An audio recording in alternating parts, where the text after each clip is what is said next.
Venha orar. John Piper diz assim: se você não orar, você não viverá. Se você não ora, você não vive. Não vive. Quanto aos pregadores, isso para oficiais, para pregadores. Leonard Ravenhill diz que o pregador que não ora pelo menos 2 horas por dia não vale um vintém. Diz também que o pecador para de orar, mas o homem de oração para de pecar. Diga-me o quanto um homem ora e eu direi o quanto ele é grande diante de Deus. Perguntaram uma vez para ele: tal pregador aí famoso, o que você acha? Você acha que ele é homem de Deus? Ravenhill respondeu: não sei, nunca orei com ele. Deixa eu orar com ele, eu vou saber. Crente que não ora está fadado à falência, ao fracasso, à queda. Não presta para muita coisa não.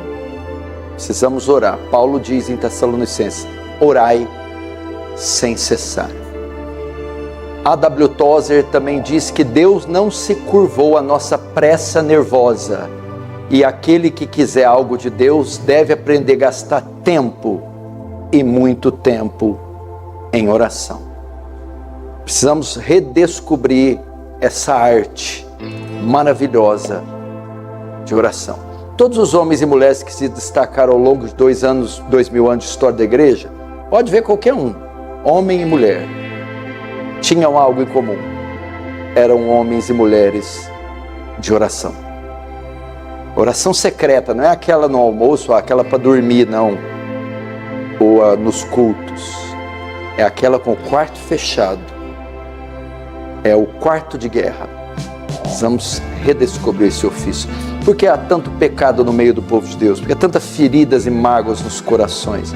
Porque há tanta fraqueza em cristãos? Não oram. Não tem vida de oração regular, prática, intensa. Aprenda a orar, meu irmão. Aprenda a dobrar os seus joelhos. Eu lembro quando eu conheci o Paul Washer, quando eu fui encontrar ele pela primeira vez, ele disse para o discípulo dele que queria conhecer alguns pastores no Brasil. A primeira vez que ele veio no Brasil. Falou: procure alguns pastores que eu quero ter algumas alianças com ele. Aí ele disse para o discípulo: mas a primeira coisa que eu vou fazer quando encontrar esses pastores é levantar a calça deles e olhar os joelhos deles, para ver se tem marcas, para saber se são homens de oração. John Piper também fala que o Facebook, o Instagram, o WhatsApp, as mídias sociais, no dia do juízo, serão a prova que nós não oramos, não foi por falta de tempo. Foi por causa do desperdício com essa baboseira audiovisual, que é essas porcariadas que você está cansado de saber. Gaste tempo com Deus. Acorde de madrugada. Faça votos de buscar Deus na madrugada. Tire um dia da semana para jejuar e passar só com água, Bíblia e oração. Sua vida não vai ser mais a mesma. Deixa um pouco de entretenimento. Nem nosso cérebro, nem nosso físico tem estrutura para suportar tanta informação de celular, computador, de televisão. Vá para o campo, vai sentir a brisa da natureza, o verde, os pássaros. Ande com Deus, caminhe com Deus, horas e horas a fio. Martinho Lutero dizia que quanto mais serviço ele tinha no dia, mais ele tinha que orar. Ele dizia assim: eu tenho tanta coisa para fazer hoje, mas tanta, que se eu não passar pelo menos 2 horas em oração, eu acho que eu não vou conseguir. Diferente de nós, que a gente não ora porque tem muita coisa para fazer. Ele não. Tenho tanta coisa para fazer, se eu não gastar pelo menos 2 horas com o Senhor, temo não conseguir realizar. Mulheres, onde estão as mulheres? Susana Wesley tinha 11 filhos. Tinha que cuidar de 11 filhos, mas conseguia arrumar tempo para se trancar no quarto sozinha e passar pelo menos 1 hora em oração com Deus. A mãe do Dr. Joel Bick, ele pregando aqui na Conferência FEA 2012, disse que eu sou um homem que cresceu vendo minha mãe orar, por exemplo. Meu pai às vezes me chamava para sair Enquanto isso, eu via minha mãe entrar no quarto para orar. Passava 2 horas, eu e meu pai retornávamos.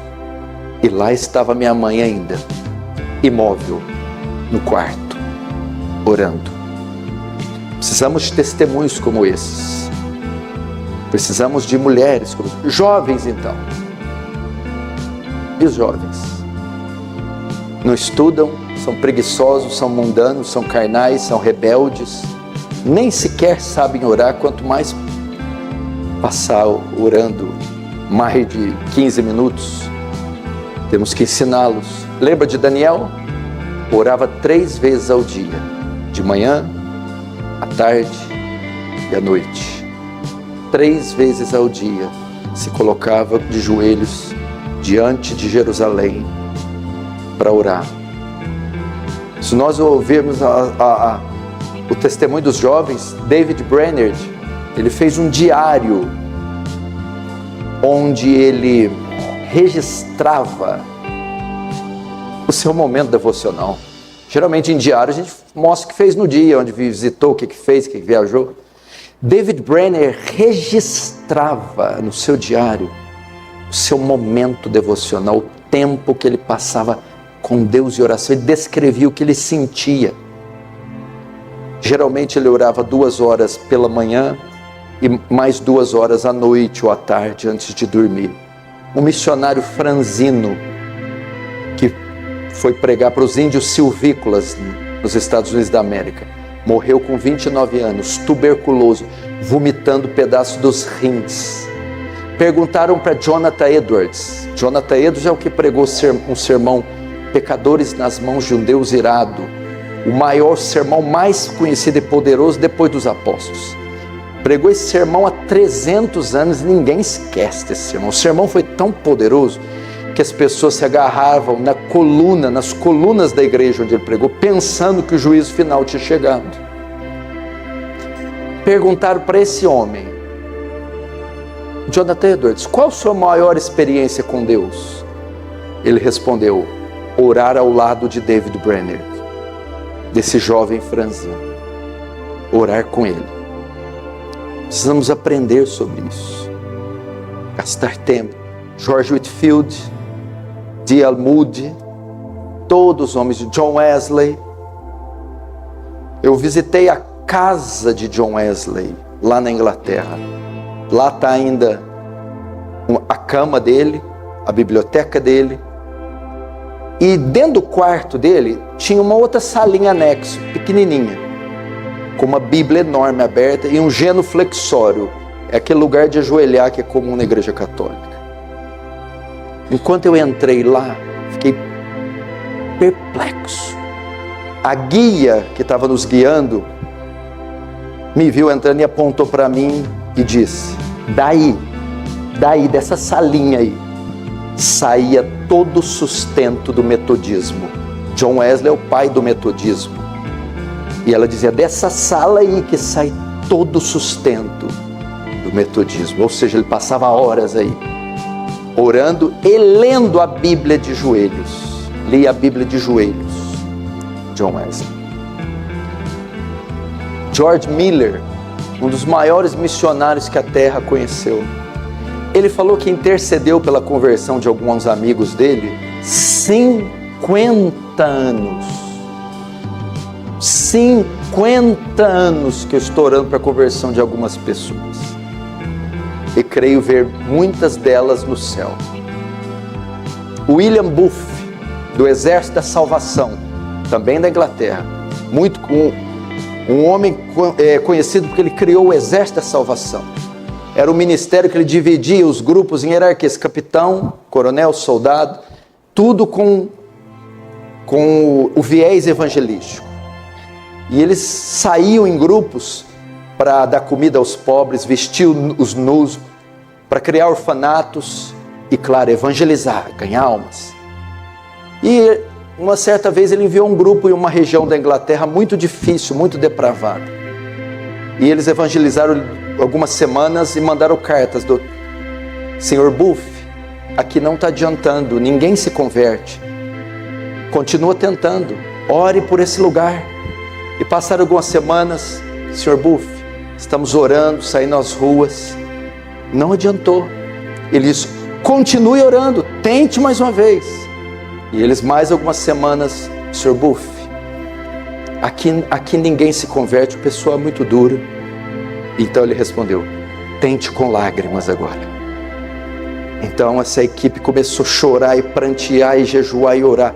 Então os corações começaram a se abrir e almas se converteram naquele lugar.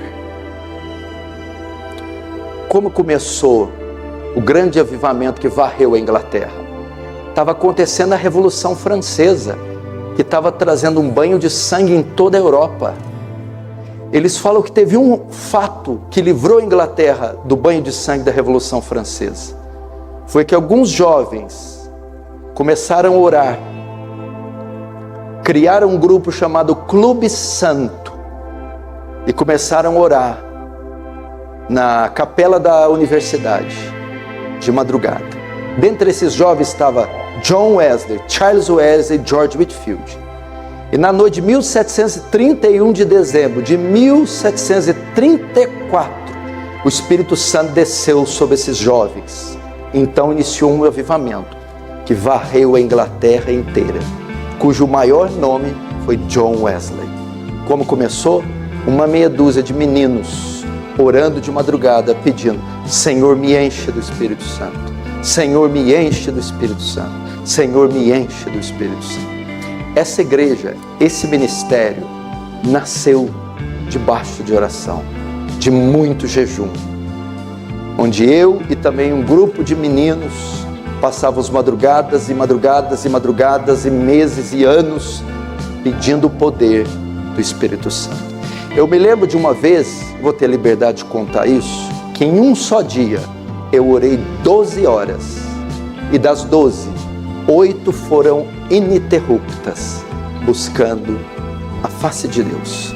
Foi o dia que Deus me concedeu graça, como quase nenhum outro dia da minha vida eu vi. Vocês precisam experimentar o que é passar tempo com Deus. Os novos que estão vindo, os oficiais, os obreiros que estão começando agora, talvez não tenham nenhuma pista do que seja isso. Esses jovens que estão vindo também, as reuniões de jovens, vocês estão longe de ser o que foi Sadraque, Mesaque, Abednego, José, Davi, 16, 15, 17 anos, faziam nações tremerem e se dobrarem diante da fé deles. Eles eram homens e mulheres de oração. Eu conheci aqui mesmo uma assembleiana, uma senhorazinha da assembleia. Conheci ela e veio a filha dela e falou assim, ó, pega amizade com ela, porque essa mulher de noite, de madrugada, ela não dorme. Ela passa a noite inteira orando. Se você pegar amizade com ela, ela vai pegar seu nome e ela vai ser a sua intercessora. Precisamos disso, orar. Arnold Schwarzenegger, que foi 7 vezes Mr. Olímpia de fisiculturismo, tinha um epíteto, um slogan, uma frase, no pain, no gain. Sem dor, sem crescimento. A nossa frase deve ser, no pray, no gain. Sem oração, sem crescimento. Pastor, orar é fácil? Não. Orar dói. Orar requer esforço, disciplina, requer. É para qualquer um? Não é. Você já viu 10 pessoas ganhar a medalha de ouro na mesma prova? Não tem, é uma só. Tem 10 Michael Phelps? Não tem. 10 Pelé? Não tem. Quem são esses? Cheio de talento. 6 horas por dia dentro da piscina, 6 dias por semana. É isso aí que dá ouro, não é talento não. Pergunta para o Cristiano Ronaldo se é talento.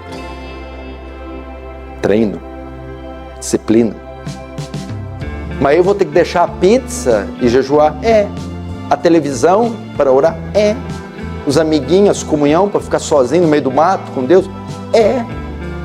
Exatamente.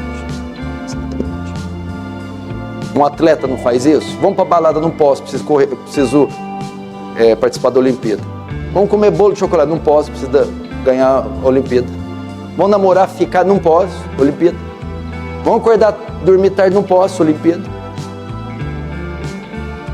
Paulo vai falar, eles, para ganhar uma coroa corruptível, de tudo se abstém. 1 Coríntios 9. Nós, uma coroa incorruptível. Imagina, a Nádia Comaneci. Durante 4 anos essa menina treinou, não teve vida para competir numa prova de 40 segundos. Acabou. Eu não posso dedicar minha vida, não para uma prova de 40 segundos, mas para a vida eterna. Ela não é fanática, radical, doida. Essa menina não sai, não tem amigo, não paquera, não come besteira, dorme cedo, para ganhar a medalha de ouro. Aí eu, para fazer a mesma coisa, eu fazendo a mesma coisa, para ganhar a vida eterna, aí sou retardado, fanático, radical. Aliás, a maioria de nós nem tem mais esse título, né? Quem chama a gente de fanático? Que jeito! Não dá nem para ter esse título. Aprendam isso. Você quer um avivamento nessa cidade? Quer ver essas cadeiras aí cheias? Quem que está aqui? Quem que você ama que não está aqui? Teu pai? Tua mãe? Teus filhos? Tua esposa? Teu marido? Amigos, vizinhos? Colegas de trabalho? Quer vê-los aqui? Ore. Ore. Eu acho que foi Ian Bounds que diz, ore até ter orado. E ore até acabar de ter orado. Ore até conseguir orar. E ore até ter orado. Ore pela sua oração. Ian Bounds diz que demora 20 anos para preparar um sermão. Porque demora 20 anos para preparar um pregador. Um sermão não prepara-se na hora. Demora-se anos. O sermão vai ser ungido se o pregador for ungido. O sermão vai ser santo se o pregador vai ser santo. Ian Bounds diz que Deus não unge igreja, Deus não unge igrejas, Deus não unge ministérios, Deus não unge métodos. Deus unge pregadores. Deus unge pessoas. Moody dizia, põe fogo no seu sermão ou pega o seu sermão e joga no fogo. Precisamos desse fogo. Sabe o que quer dizer a palavra serafim? Aqueles que queimam, que ardem em chamas, inflamados. Sabe por que os serafins fumegam? Aquele fogo não é deles, não vem deles. É por causa da proximidade que eles têm do trono, da glória. Aquela Shekinah, aquele fogo. Eles estão tão próximos que aquilo arde, queima eles. Nós temos que ser como esses serafins. Arder, queimar, inflamar. Diante da presença de Deus, em oração. David Wilkerson. Talvez esse é o maior pentecostal que a terra já viu. Ele tem o meu respeito. É o escritor da Cruz e o Punhal. Aquele que foi evangelizar as gangues violentas de Nova York na década de 60, 70. Ele escreveu um best-seller, Cruz e o Punhal, e fundou uma das igrejas mais belas do mundo, a Times Square Church. Sabe como começou o ministério desse homem? Todo dia que ele chegava, ele gastava 2 horas na frente da televisão. E Deus começou a incomodar ele. Então ele falou assim, eu vou anunciar essa televisão no jornal, e se eu conseguir vender isso agora, eu vou me dedicar as 2 horas que eu gastava com a televisão em oração. Depois de fazer o anúncio, minutos depois alguém toca, ele fecha, vende a televisão e passa todos os dias à noite, no lugar de gastar 2 horas com a TV, passar 2 horas com Deus. Então surge esse ministério, Deus World Challenge, o Teen Challenge, e vai ser esse ministro formidável. Pra você ter uma ideia, ele fundou um ministério de recuperação de drogados que o presidente da época, Ronald Reagan, ele elogiou e disse que é um dos métodos mais eficazes de recuperar drogados, era o Teen Challenge de David Wilkerson, um homem que ousou vender a televisão e orar 2 horas antes de dormir. Experimentou? Experimentou o sabor disso? Ser visitado por Deus?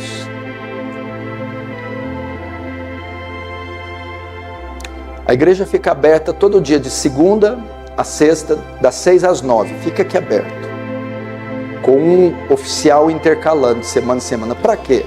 Para dar uma opção para aquele que não tem um lugar secreto, reservado, para orar aqui. Então, das 6 da manhã às 9, aberto. Então, aquele que quer, antes da faculdade, do trabalho, da fábrica de sapato, antes da universidade, vir ter um tempinho aqui com Deus, está aberto. É ridículo o número de pessoas que vêm. Extremamente pequeno. Quarta-feira, razoável, vigília também. Vamos aprender a prática do exercício espiritual mais elevado que existe. A oração. Quer deixar de ser carnal? Ore. Quer vencer as tentações e o fascínio pelo mundo? Ore. Quer dominar a carne, o pecado e as facetas do seu caráter? Ore. A oração, ela nunca cai em desuso e ela nunca fica sofisticada. Por o primeiro Adão, das primeiras páginas da Bíblia, e para o homem moderno, contemporâneo, ela ainda é praticada do mesmo jeito, com humilhação, com quebrantamento, com arrependimento, invocando a Deus. Aprenda isso, por favor.